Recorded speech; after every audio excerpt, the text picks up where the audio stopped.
रिया से 10 घंटे तक चली सीबीआई की पूछताछ। सीबीआई ने अभिनेता सुशांत सिंह राजपूत को आत्महत्या के लिए उकसाने की आरोपी अभिनेत्री रिया चक्रवर्ती से यहां 10 घंटे से भी ज्यादा देर तक पूछताछ की।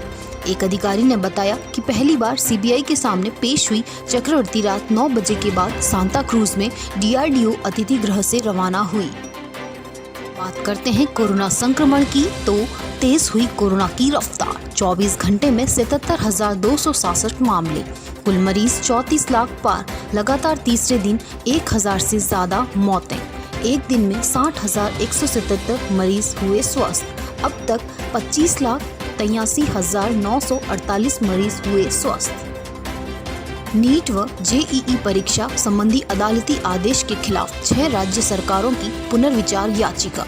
केंद्र सरकार को नीट और जेईई प्रवेश परीक्षा आयोजित करने की इजाजत देने के सुप्रीम कोर्ट के आदेश पर पुनर्विचार के लिए विपक्ष शासित 6 राज्यों ने मंत्रियों ने शुक्रवार को पुनर्विचार याचिका दायर की।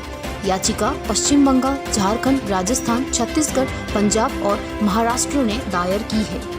नीट जेईई परीक्षाओं के मुद्दे पर 6 राज्यों के मंत्रियों की ओर से उच्चतम न्यायालय में पुनर्विचार याचिका दायर करने के बाद कांग्रेस, तृणमूल कांग्रेस और झारखंड मुक्ति मोर्चा ने शुक्रवार को केंद्र सरकार से फिर से आग्रह किया है कि ये परीक्षाएं स्थगित की जाएं।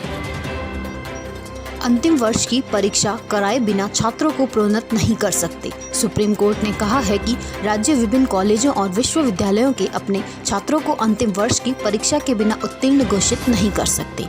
हर छात्र को अंतिम वर्ष की परीक्षा तो देनी ही होगी।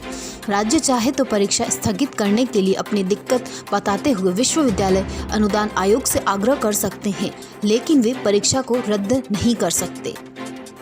बिहार चुनाव टालने से सुप्रीम कोर्ट का इनकार। सुप्रीम कोर्ट ने शुक्रवार को कहा कि कोविड-19 विधानसभा चुनाव टालने का आधार नहीं हो सकता।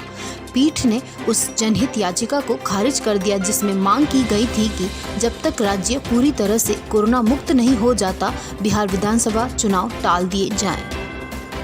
जापान की उड़ने वाली कार का सफल परीक्षण। हॉलीवुड अभिनेता रॉबिन विलियम्स की 1997 की फिल्म फ्लबर में उड़ने वाली कार का एक दृश्य है। दर्शकों से लोगों का सपना रहा कि जितना आसान सड़कों पर कार दौड़ाना है, उतना ही आसान काश उसे आसमान में उड़ाना भी होता। ऐसी कार की चाहत सबसे अधिक लोगों के मन में सड़क पर लंबे समय में जाम में फंसने के दौरान होती है, लेकिन अब यह सपना सच होता दिख रहा है। जापान की स्काई ड्राइव इंक ने एक व्यक्ति के साथ अपनी उड़ने वाली कार का सफल परीक्षण किया है। कंपनी ने इसका एक वीडियो दिखाया जिसमें एक मोटरसाइकिल जैसे वाहन जिसमें लगे प्रणोदकों ने उसे जमीन से कई फुट की ऊंचाई पर उड़ाया। यह मोटरसाइकिल एक निश्चित क्षेत्र में 4 मिनट तक हवा में रही।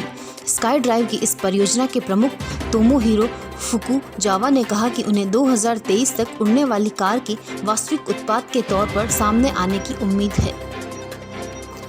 आज के बुलेटिन में बस इतना ही। मैं प्रज्ञा सिंह। घर पे रहिए, सुरक्षित रहिए। धन्यवाद।